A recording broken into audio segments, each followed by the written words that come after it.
పగిలే రాళ్ళని పునాది చేసి ఎదగాలని, తరిమే వాళ్ళని హితులుగా తలచి ముందుకెళ్ళాలని,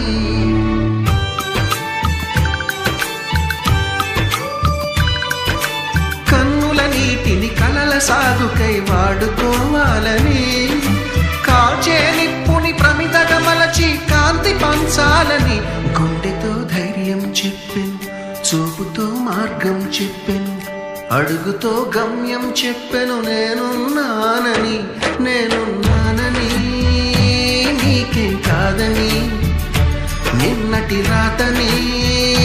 మార్చేస్తానని.